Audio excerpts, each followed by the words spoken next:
Assalamu alaikum dear students, my name is Hassan Sagir and today we will discuss about the most important theorem which is sandwich theorem. और ये जो theorem है sandwich theorem ये जो question होते हैं continuity में जिसमें फंक्शन की हमने कंटिन्यूटी चेक करनी होती है या किस पॉइंट पर, तो ये इसमें बेसिकली बहुत इंपॉर्टेंट रोल जो है प्ले करता है जो कि सैंडविच थ्योरम है। और उसकी स्टेटमेंट कुछ इस तरह की है कि अगर हमारे पास फंक्शन है, आप देख सकते हैं यहाँ पर कि लिमिट थीटा अप्रोच कर रहा है ज़ीरो को साइन थीटा व थीटा। अब इसमें ये ज़रूरी नहीं है कि सिर्फ थीटा जो है ना वो होना चाहिए, कोई भी वेरिएबल हो सकता है। अब जो साइन के साथ जो भी एंगल मल्टीप्लाई हो रहा है नीचे वही है जो है ना चीज़ होगा। अगर यहाँ पर सपोज मैं करता हूँ कि यहाँ पर एक्स है तो नीचे भी एक्स होगा और एक्स अप्रोच करेगा ज़ीरो को फिर, तो ये हमेशा वन की इक्वल आता है। अब मैं इसको प्रूफ करने जा रहा हूँ कि ये वन की इक्वल किस तरह आता है। और साथ जो हमारे पास सेकंड ईयर की मैथ की बुक है इंटरमीडिएट की, तो उसमें ये है कि साथ प्रूफ में साथ ये मेंशन है, लेकिन वहाँ पर बहुत सारा जो है ना वो कम्प्लिकेटेड सा जो मेथड हुआ है कुछ इस तरह जो है ना स्टूडेंट्स को सही आसानी से समझ नहीं आ रहा कि इसका कंसेप्ट और पीछे बैकग्राउंड क्या चल रहा है, कि हम किस तरह जो है ना वो उसको पिकअप कर सकते हैं। ये साथ लिखा हो कि theta is in radian form में लिखा है, तो इसका मतलब ये है कि कुछ चीज़ सर्कल में बात कर रहे हैं हम, ठीक है। तो लिहाजा मैं यहाँ सर्कल का कंसेप्ट लूँगा और इसको इंशाल्लाह प्रूव करके दिखाऊँगा आपको। तो सर्कल मैं स्टेप का लेता हूँ जिसमें रेडियस 1 हो, ठीक है, यानी कि यूनिट सर्कल। मैं यूनिट सर्कल यहाँ पर लूँगा और यूनिट सर्कल मैं इस वजह से लूँगा, इसकी लॉजिक ये है कि अगर मैं कोई इन जनरल सर्कल ले लेता हूँ, ठीक है, जिसमें रेडियस मुझे नहीं पता, तो फिर इस तरह बहुत से जो है ना वो कॉम्प्लिकेटेड सा जो है ना वो हो जाएगा। अगर मैं यहाँ पर यूनिट सर्कल लेता हूँ जिसमें रेडियस 1 है, तो हम अभी मैं जिस तरह मैं आपको प्रूफ कराऊँगा, आपको साथ ये चीज़ एनालाइज हो जाएगी कि ये यूनिट सर्कल में लेने का मकसद क्या है। इससे जो है ना वो स्टेप बाय स्टेप हमें आसानी हो जाएगी सॉल्व करते हुए इस क्वेश्चन को। ओके, तो स्टार्ट करते हैं। मैं यहाँ पर एक सर्कल ड्रा करता हूँ, सही मुझसे परफेक्टली नहीं बन सकेगा, तो मैं सर्कल ड्रा करता हूँ। यहाँ से मैं एक रेडियस कहता हूँ, सेंटर से लेकर सर्कमफेरेंस के किसी एक पॉइंट तक जितना भी डिस्टेंस होता है वो रेडियस होता है, ठीक है। एक और रेडियस लेता हूँ मैं, यानी सेक्टर। सेक्टर क्या होता है? सेक्टर वो होता है area bounded by 2 radii and arc.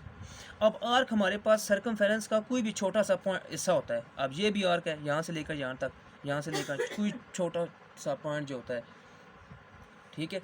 अब जितना ये भी एरिया है ये हमारे पास सेक्टर का जो है ना वो रिप्रेजेंट कर रहा है, ठीक है, ठीक है। तो ये जो है ना वो यूनिट सर्कल का रेडियस है और ये भी रेडियस है। अब अगर मैं देखें, मैं यहाँ से आपको कुछ मेन सी थीम बताऊँगा। थीम कैसी?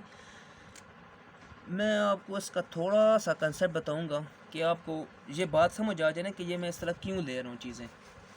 ओके, तो अगर मैं कहता हूँ कि मेरे पास जी एक चीज़ है m है, सपोज़ वो लेस हो रही है n से और n लेस हो रहा है कुछ इस तरह का, ठीक है। अगर मैं कहता हूँ कि 1 लेस है n से और n लेस है 1 से, तो इसका क्या मतलब है इस चीज़ का? इट्स मीन दैट n जो है वो 1 की इक्वल है, ठीक है। अगर n जो है या तो 1 से बड़ा है या 1 से छोटा है, तो इसका मतलब है n 1 की इक्वल है। किस तरह मैं इसको कह सकता हूँ? मैं नंबर लाइन से चेक करूँ, बताऊँगा आपको कि किस तरह है। ये नंबर लाइन है, सपोज़ यहाँ पर मैं कहता हूँ कि n है। अब ये 1 है, ये 1 से छोटा बता रहा है n को, और यहाँ पर जी बता रहा है कि n जो है ना वो इस 1 से बड़ा भी है, तो उसका क्या मतलब है? ये 1 की इक्वल है फिर। ओके, एक चीज़ ना ही तो वो 1 से छोटी हो रही है और ना ही 1 से बड़ी हो रही है, ठीक है। तो इसका मतलब यही है कि वो फिर 1 की इक्वल होगी। अगर बड़ी भी नहीं है छोटी भी नहीं है, तो एक पीछे हमारे पास जो ऑप्शन बचा है वो यही है कि वो 1 की इक्वल होगी फिर। ओके, तो हमने कुछ इस तरह की कंडीशन बना लेनी है जिस तरह हमें हमारे पास साइन थीटा और थीटा इज इक्वल टू 1 की इक्वल आ जाए, ठीक है। ओके, ठीक है, तो बात ये है। तो इसी तरह की कुछ कंडीशन पैदा करनी है हमने, ऐसा कि कुछ चीज़ जहाँ पर साइन थीटा बाई थीटा आ जाए और यहाँ पर 1 1 इस तरह आ जाए, तो ये इक्वल फिर 1 की हो जाएगा। हमने कुछ इस तरह की कंडीशन बनानी है। तो ये थोड़ा सा मैंने आपका इसका जो है ना वो हिंट्स दिया है आपको। ओके, यहाँ पर मैं एक, अब देखें मैं किस तरह ये कंडीशन पैदा करूँगा जो मैंने पहले बताई है। यहाँ पर मैं एक ट्रायंगल जो है ना वो इस तरह का ड्रा करता हूँ, ठीक है। अब ये एक ट्रायंगल है इसके अंदर, और ये जो है ना वो पूरा सेक्टर है जो कि सैंडविच का एक पीस टाइप का नज़र आ रहा है, ठीक है। अब मैं एक और जो है ना इसको थोड़ा सा मज़ीद एक्सटेंड करता हूँ, एक जो है ना ट्रायंगल, राइट ट्रायंगल जो है ना वो बनाता हूँ यहाँ पर, ठीक हो गया। अब मैं इसको नेम दे देता हूँ, मैं कहता हूँ कि ये यहाँ से लेकर यहाँ तक ए पॉइंट है और यहाँ से लेकर यहाँ तक बी पॉइंट है, ठीक हो गया। अब मैं कहता हूँ कि यहाँ से लेकर ज़ीरो ज़ीरो सेंटर हमने कंसिडर किया है ना, ज़ीरो से लेकर पी तक जो है ना वो इसका मैंने नेम दे दिया, ओके हो गया। और थीटा हमारे पास कोई जो है ना वो एंगल है रेडियन की फॉर्म में। अच्छा, ओके। अब देखें इस, अगर हम ग्राफ जो है ना वो चेक करें इसको पिक्चर को, तो हमें एक चीज़ ये जहन में जो है ना वो नज़र आ रही है कि अब एक चीज़ जो ट्रायंगल है, ये ट्रायंगल बन रही है जी 0BA, ठीक है। ये एक ट्रायंगल बन रही है, ये ट्रायंगल इस सेक्टर से छोटी है, ज़ाहिर सी बात देखें ना, सेक्टर से छोटी है ना ये ट्रायंगल। ये जो ट्रायंगल है 0BA या A0B, ये ट्रायंगल जो सेक्टर है सॉरी उससे छोटी है, और सेक्टर जो है ना वो इस OPA या AOP से छोटा है। तो देखो तीनों चीज़ें इस तरह की आ गई है ना कि एक चीज़ से छोटी है, फिर वो चीज़ उससे भी छोटी है। तो इस तरह का मैंने रिलेशन बनाने के लिए ये चीज़ें कंसिडर की हैं। बात क्लियर होगी, मतलब है कि जो मैं कहता हूँ एरिया ऑफ, ओके, तो जो एरिया ऑफ ट्रायंगल हमारे पास है, मैं इसको कह सकता हूँ AOB या BOA, कोई भी कह सकता हूँ। तो ये एक बात याद रखनी है कि हम एक जैसे क्या कहते हैं आइडेंटिफिकेशन के लिए, आइडेंटिफाई करने के लिए कि अगर हमारे पास एक ट्रायंगल हो AOB या कोई भी इस तरह की ट्रायंगल हो जिसका नेम दिया हो, तो जो दरमियान में चीज़ होती है ना, मैं यहाँ पर लिखता हूँ कि अगर कहता हूँ AOB, तो जो दरमियान में चीज़ होती है A, जो इसका मतलब है कि उस ए पर जो ओ है इस पर जो है ना एंगल बन रहा है कोई दरमियान में। अब देखें जिससे मैं कहता हूँ AOB, तो मतलब है कि ओ पर एंगल बन रहा है। जब मैं BOA कहता हूँ तभी मतलब है कि ओ पर बन रहा है। तो इसलिए जो है ना ये हम चीज़ दरमियान में लिखते हैं, ये AOB भी ठीक है, BOA भी ठीक है। ये जस्ट जो है ना वो आइडेंटिफिकेशन के लिए कि किस जो है ना वो साइड पर एंगल बन रहा है, ओके। अब देखें एरिया ऑफ, मैं कहता हूँ कि चलो मैं कह देता हूँ BOA, एरिया ऑफ ट्रायंगल, इस तरह का सिंबल होता है ट्रायंगल BOA। ये लेस है ना एरिया ऑफ सेक्टर के, एरिया ऑफ सेक्टर। अब सेक्टर के लिए जो है ना हमारे पास सिंबल, जिस तरह ट्रायंगल के लिए ये थोड़ा सा डेल की तरह जो है ना वो ऑपरेटर यूज़ होता है, इसी तरह एरिया ऑफ सेक्टर हमारे पास कौन सा होगा, वो भी यही है OBA या AOB। अब चूँकि यहाँ पर हमने BOA लिखा था, ठीक है, तो यहाँ पर मैं लिख लेता हूँ AOB। इस पर थोड़ा सा इस तरह की आती है सिंबल, मतलब ये कि ये सेक्टर का जो है ना वो हम एरिया है, सेक्टर को रिप्रेजेंट करती है, ये इस तरह की, ओके हो गया। और ये जो एरिया ऑफ ये सेक्टर है ये लेस है POA या AOP, कोई बात नहीं, एक भी लिख दीजिए, एरिया ऑफ POA। यहाँ तक बात क्लियर होगी। मतलब ये है कि जो हमारे पास ट्रायंगल है एक छोटी, वो सेक्टर से छोटी है, और सेक्टर जो है ना वो ट्रायंगल जो बड़ी है, राइट ट्रायंगल है, उससे छोटी है।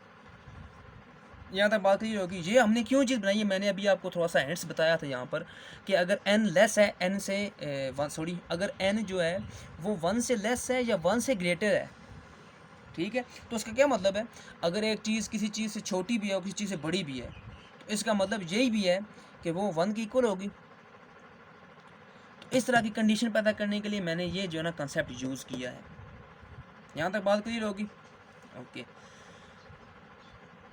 अब आपको पता है कि जो ट्रायंगल का एरिया होता है उसका क्या फार्मूला है, मैं यहाँ पर इसका जो है ना वो ट्राइंगल का फार्मूला लिखता हूँ। एरिया ऑफ ट्राइंगल क्या होता है, ऑफ इंटू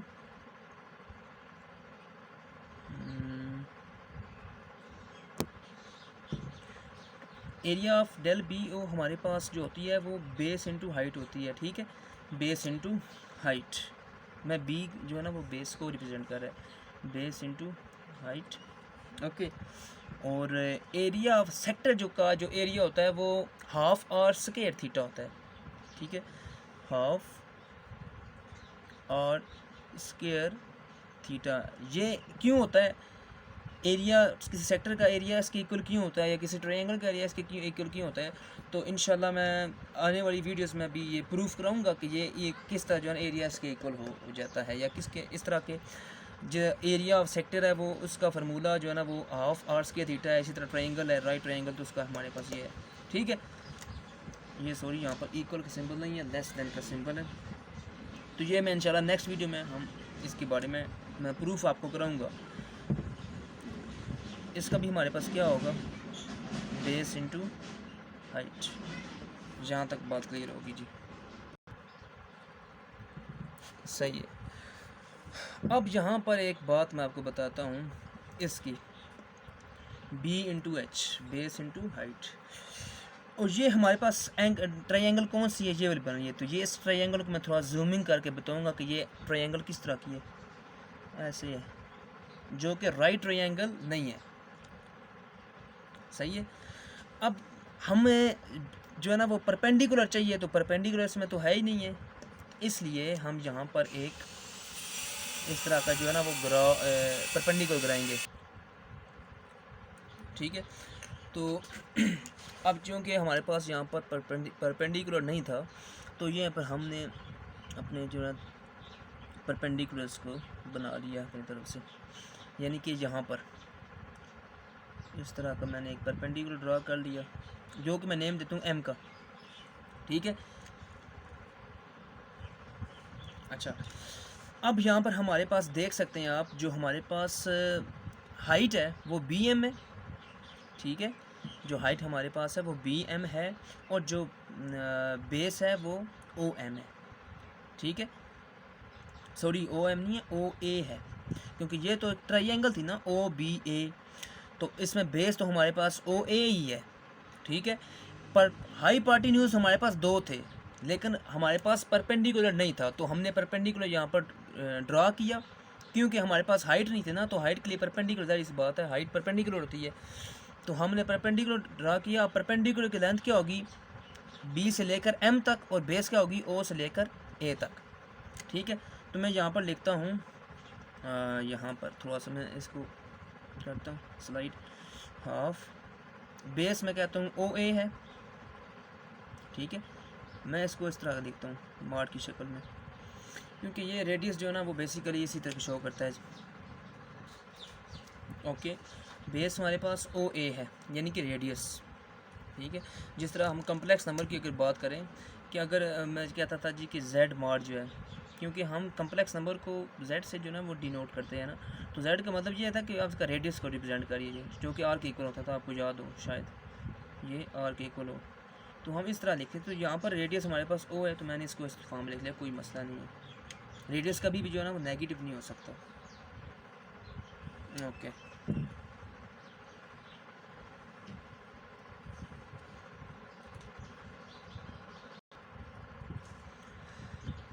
अब हाइट हमारे पास क्या है, हाइट आप देख सकते हैं कि मेरे पास क्या है, बी से लेकर एम तक, ठीक है, बी से लेकर एम तक।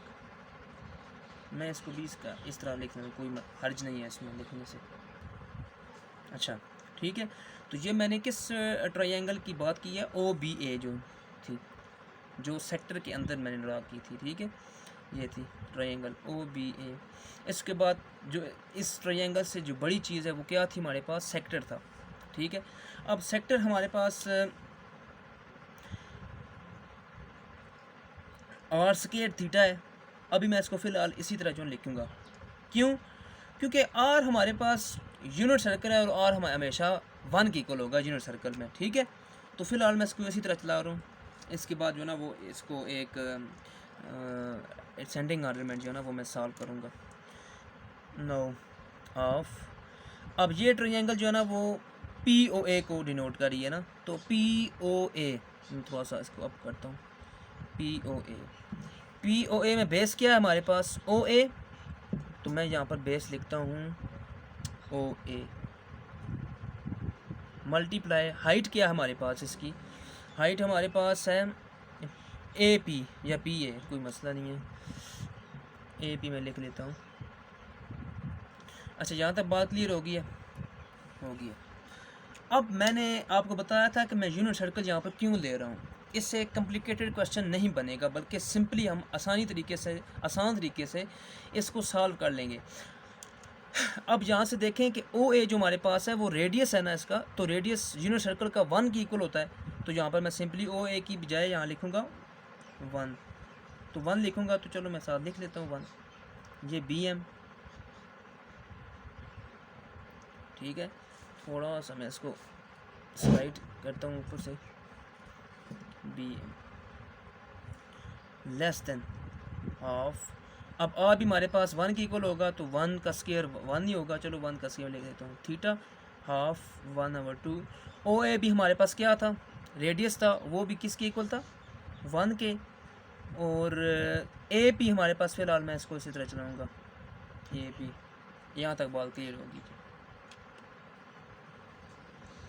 ओके, अच्छा, तो अब मैं इसको लिख लेता हूँ मज़ीद सिंप्लीफाई करके, half into BM into half into theta half into AP। ठीक हो गया, यहाँ तक बात क्लियर होगी। ओके, अब यहाँ से देखें BM, ठीक है।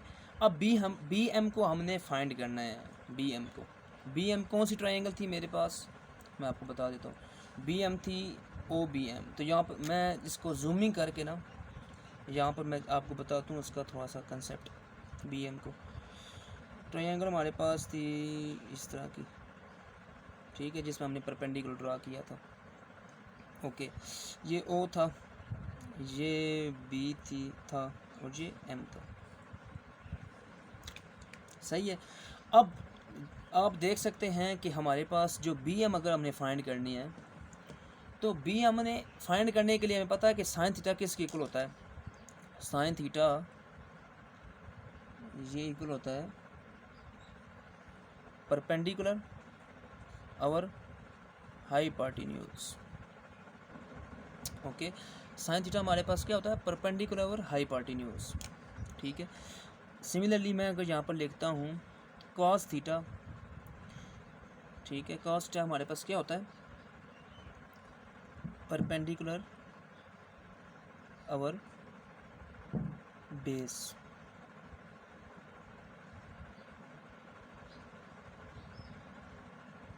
सॉरी, परपेंडिकुलर बेस नहीं होता हमारे पास, मैं यहाँ पर लिख दूँ, साइन हमारे पास होता है परपेंडिकुलर और हाइपोटेन्यूज, और कॉस हमारे पास होती है बेस और हाइपोटेन्यूज। बेस हमारे पास बेस और हाइपोटेन्यूज।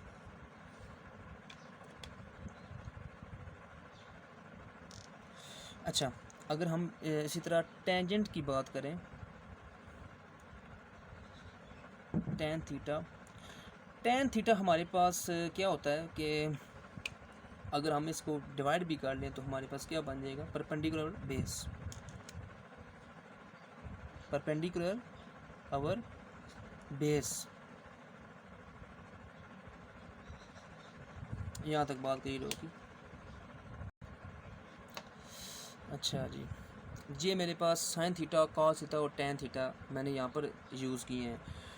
ये किस वजह से यूज़ किए हैं मैं भी आपको बताता हूँ, क्योंकि बहुत से स्टूडेंट कहते हैं जी हमें किस तरह पता चलेगा कि जो साइन थीटा वो हम किस तरह फाइंड करेंगे। तो उसको मज़ीद जो है ना वो इनका कंसेप्ट क्लियर करने के लिए मैंने ये तीनों चीज़ें लिखी हैं, ठीक है। वीडियो थोड़ी सी लॉन्ग बन जाएगी, लेकिन लॉन्ग बनाने का मकसद भी थोड़ा सा यही होता है कि आपको पता चले ना इसकी लॉजिक सही असल में हो क्या चीज़ रही है। अब परपेंडिकुलर हमारे पास बी एम है, ठीक है, और हाइपोटेन्यूज क्या है, ओ बी। बेस हमारे पास क्या है, ओ एम, और हाइपोटेन्यूज क्या है जी, अच्छा ठीक है। तो बेस हमारे पास ओ एम है और हाइपोटेन्यूज हमारे पास ओ बी है। इसी तरह परपेंडिकुलर हमारे पास बी एम है या एम बी है, और बेस हमारे पास ओ एम है।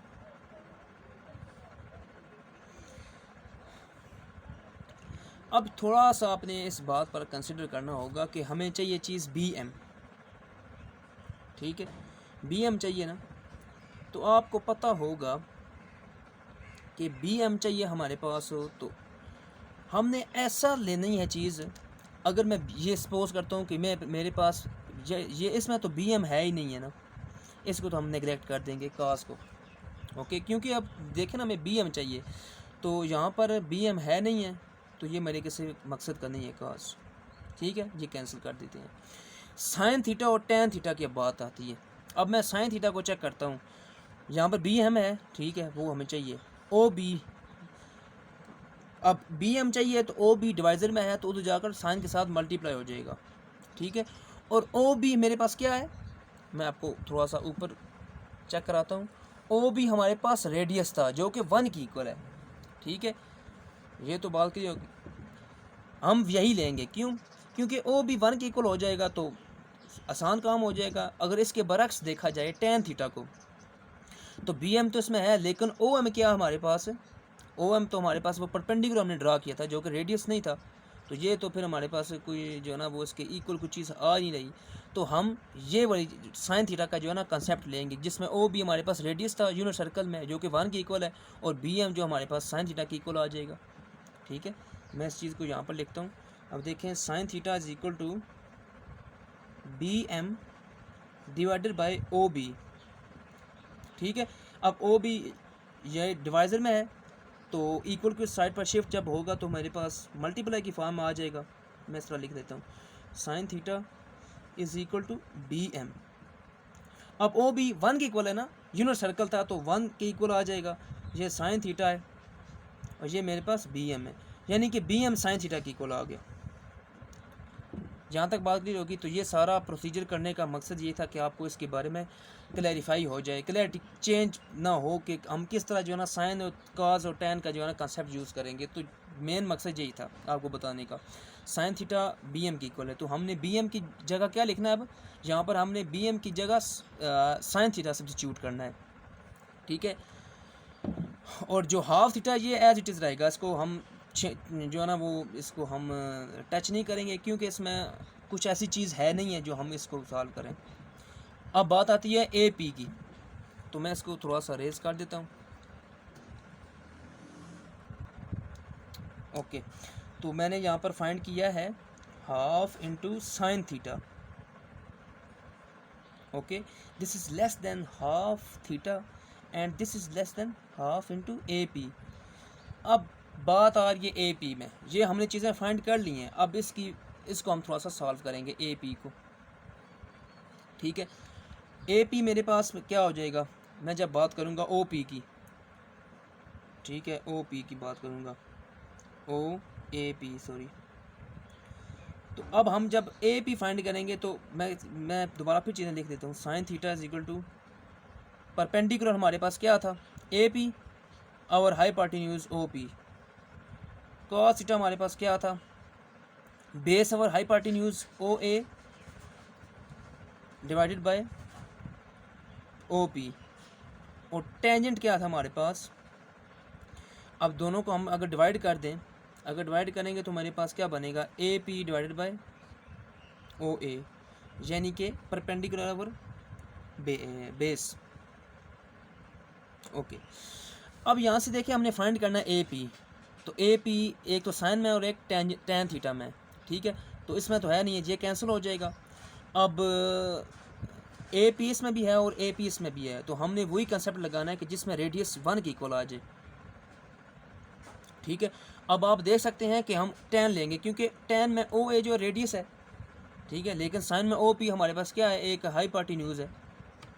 आप देख सकते हैं इसमें कि हमारे पास ये जो ट्रायंगल थी इसमें हमारे पास जो ओ ए है वो रेडियस है, लेकिन ओ पी पर जो है ना हाइपोटेन्यूज है, इस वजह से हम tan लेंगे। ठीक है, ये tan थीटा लेंगे। tan थीटा हमारे पास क्या आ जाएगा, इसको मैं वही सॉल्व करता हूँ। A P is equal to, अब ओ ए में लिखूँगा multiply into tan theta. O A हमारे पास 1 के इक्वल है, यूनिट सर्कल में रेडियस 1 के इक्वल आता है, तो ये tan थीटा के आ गया। तो ए पी हमारे पास tan थीटा के इक्वल आ गया। ठीक है, ए पी मैं इसको रेज करता हूँ। अच्छा जी, तो ये हमारे पास half sine theta into less than half theta less than half tan theta. Okay, अब यहाँ पर देख सकते हैं आप कि 2 जो है ना वो सेम है, 1/2 सेम है डिवाइजर में, तो उसको एलिमिनेट करने के लिए we will multiply on all sides by 2।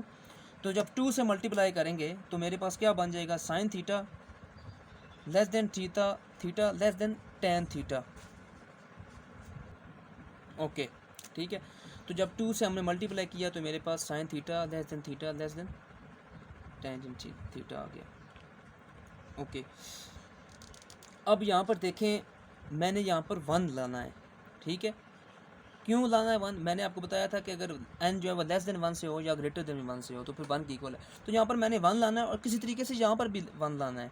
ठीक है, तो यहाँ से मैं फिर डिवाइड कर दूँगा साइन थीटा से, डिवाइडिंग बाय साइन थीटा।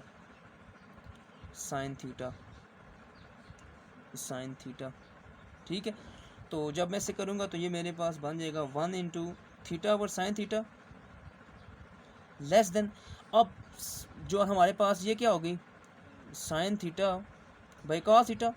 मैं tan को साइन थीटा और कॉस थीटा लिख सकता हूँ ना, और ये मेरे पास क्या होगा जी, इंटू 1 ओवर साइन थीटा। ठीक है, इस तरह की बन गई। ये साइन थीटा और साइन थीटा कैंसिल, आपस में कैंसिल आउट हो जाएंगे, और हमारे पास जो रिमेनिंग चीज़ बनेगी वो है जी theta over sine theta less than secant theta. 1 over cos secant theta के इक्वल होता है। अब थोड़ी सी स्पेस कम है तो मैं यहाँ पर आपको, ओके, क्योंकि स्पेस कम थी तो मुझे थोड़ा सा रेज करना पड़ा इसको। ठीक है, अब ये मेरे पास ये चीज़ जो है ना रिमेन आ गई। अब ये देखें, मैंने प्रूफ क्या करना है, साइन थीटा और थीटा, तो यहाँ पर क्या है, उल्ट है ना, थीटा और साइन थीटा, तो मैं इसको इन्वर्ट करूँगा। जब इन्वर्ट करूँगा तो 1 का इन्वर्ट 1 ही होगा, तो ये साइन थीटा और थीटा होगा। लेकिन एक और बात, जब मैं इसको इन्वर्ट करूँगा तो इसकी जो इनइक्वलिटीज़ भी हैं ये भी चेंज हो जाएंगी। अगर ये थीटा और साइन थीटा ग्रेटर है तो फिर लेस देन हो जाएगा। इसी तरह अगर ये ग्रेटर लेस देन है तो ये फिर क्या हो जाएगा, ग्रेटर देन हो जाएगा। और ये मेरे पास क्या हो जाएगा, 1 ओवर कॉस सेकंड का उल्ट क्या हो जाएगा, कॉस थीटा। ठीक हो गया, क्योंकि 1 ओवर कॉस इक्वल था ना, तो जब 1 ओवर कॉस उल्ट करेगा तो यानी कि इन्वर्ट करेंगे तो हम कॉस थीटा के इक्वल आ जाएगी। यहाँ तक बात ये होगी। अब देखें यहाँ पर 1 आ गया, साइन थीटा और थीटा भी चीज़ आ गई है, यहाँ पर मसला आ रहा है। ठीक है, बात वही आ रही थी ना, मैंने बताया था कि हमने कुछ इस तरह का रिलेशन पैदा कर देना है जिस तरह 1 लेस देन हो और ये चीज़ लेस देन हो, कुछ इस तरह की हो। ठीक है, अगर मैं यहाँ पर लिमिट का कंसेप्ट करूँ, क्योंकि मुझे लिमिट भी ज़रूरत है ना, लिमिट भी साथ है, तो मैं जब टेकिंग लिमिट करूँगा जब थीटा अप्रोच करेगा 0 को, तो limit when theta approaches to 0 1 greater than limit theta approaches to 0 sine theta और theta greater than limit theta approaches to 0 cos theta. ठीक है, अब किसी भी कांस्टेंट का जो लिमिट अगर पुट करें यहाँ पर, तो थीटा वेरिएबल आपको नज़र नहीं आ रहा, तो हम इसको एज इट इज़ रहेगा 1 ग्रेटर देन। अब ये हमें इसी तरह रखना है क्योंकि हमने ये चीज़ प्रूफ करनी है ना, सॉरी ये 0 साइन थीटा और थीटा। अब जब थीटा हम 0 यहाँ पर पुट करेंगे कॉस 0 में, तो कॉस 0 आपको पता है कि 1 की इक्वल होता है। ठीक है, अब देखें आप, यहाँ से वही रिलेशन बन गया कि एक चीज़ 1 से लेस भी है और एक चीज़ 1 से ग्रेटर भी है, तो उसका क्या मतलब है कि वो चीज़ 1 से इक्वल है, 1 के इक्वल है, ये स्क्वीज़ थ्योरम है, उसका भी थोड़ा सा ये इसी तरह का कंसेप्ट आता है। तो वो मैं अभी तक आपको इसका इंशाल्लाह इसके बारे में बताऊंगा कि स्क्वीज़ थ्योरम के वो क्या जो है ना वो हमें इसके बारे में बताता है। तो इसका थोड़ा सा कंसेप्ट यहाँ पर भी यूज़ होता है। इज़ इक्वल साइन थीटा और थीटा इज़ इक्वल टू 1, ये हमने प्रूव कर दिया कि सैंडविच थ्योरम हमारे पास। अब सैंडविच क्यों कहते हैं? अंदर की चीज़, ये जो चीज़ है ना ये सैंडविच है, ये सारी चीज़ जो मैं कह रहा हूँ 1 के बड़ा भी और 1 से छोटा भी है, उसके दरमियान में है, जिस तरह सैंडविच होता है। तो इस वजह से इसका नेम जो है सैंडविच से जो है ना वो थोड़ा सा हो गया। तो ये मुझे उम्मीद है कि आपको इसके बारे में थोड़ा सा कंसेप्ट क्लियर होगा। मेन मकसद यही होता है कि हमें पता होता नहीं है कि यार ये चीज़ आई किस तरह है, ठीक है। तो सारी लॉजिक्स और जो होते हैं अगर वो क्लियर हैं तो इंशाल्लाह आपको हर चीज़ समझ आ जाएगी। मुझे उम्मीद है कि आपको इसके बारे में सही कंसेप्ट क्लियर हो गया होगा। और अपनी दुआ में याद रखें। बहुत शुक्रिया। अल्लाह हाफिज़।